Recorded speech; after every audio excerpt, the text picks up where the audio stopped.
So I've always been an advocate for fostering. So from a very young age, I was that 5-year-old that adults came to for advice and it ended up working. I've always been that caregiver.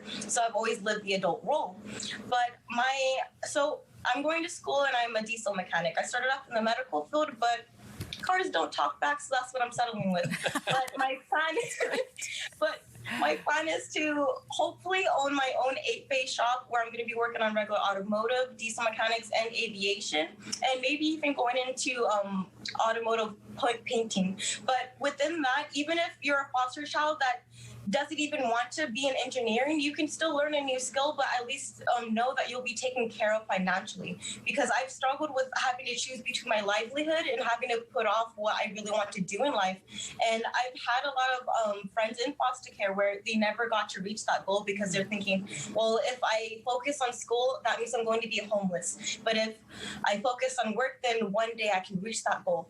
I don't want it to be like that. I want it to be where you can come to me, into my shop, we set up an entire program, a plan and everything, whether you want to go into school and college and just focus on that. And then we're going to set up a schedule to where you can focus on school, but also get the funds that you need to take care of yourself and not having to worry, when am I going to do this? And it is a bit personal, but it got to the point where for myself, I ended up working at a strip club because I couldn't take on 3 jobs. And going to school full time, I didn't want to just drop out. So I'm like, you know what? Let's go to the club. It's not my thing. It's not something I want to do. And that's the last resort choice that I don't want anyone to have to make, especially when that's something you don't want to put yourself in an uncomfortable, unsafe situation. It's incredible that you can be so honest as well. You're not trying to, live the perfect life. You're trying to live your perfect life, which is incredible. Yeah, I'm far from perfect. I would love to talk with you for at least another, 3 days because you're so compelling. Before we let you go, Dawn, can you reflect a little bit on what you just heard from Sandra? It's just incredible. Well, that's the whole point.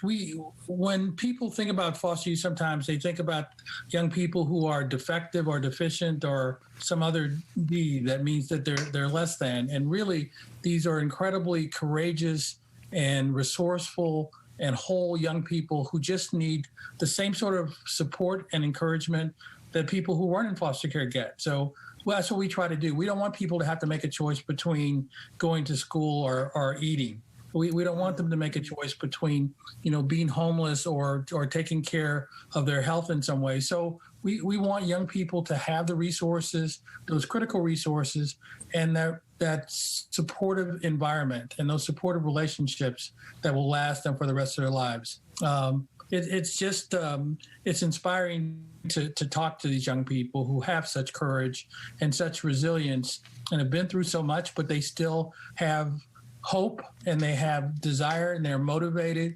And if they get a little bit of support and encouragement, they're going to do great things. My goodness. All right, let's continue this conversation. I really want to visit with you folks more, and I want to find. Yeah. I'm not going to cut you off. So this is something that I really want to say. So this is a problem. The foster system does not need more foster parents. They need more people that care, that even though that's not your child, you want to see them as your child because you don't want them to feel as though they're abandoned and no one cares for them and they're just a dollar sign and just a price tag that they can use. Because even for me, I've had it where my best friend I lived with, her mom only took me in because her oldest daughter said, well, Mom, you can get money for taking care of foster kids. I get locked out the house and things like that all the time. It happens to foster kids every day. So if you're thinking about helping the foster community and the foster youth, do it because you want them to have a better life and to have a chance because they mean something, that they're worth something. Not that, oh, I just need them to help me out a little bit or to give something more to my kids. Sandra, I think we are just all getting a feel for your worth, my friend. You have an incredible spirit about you. So, like I said, I want to continue this conversation. I want to do what we can to get that automobile store open for you because the fact that you said cars don't talk back, I'm with you. I'm with you. All right. Well, thank you so much for your time tonight. And like I said, we're going to continue this conversation. Until that time, I really hope your words ring true and loud for a lot of people. Both of you, be well, okay? Thanks for having us. Thanks.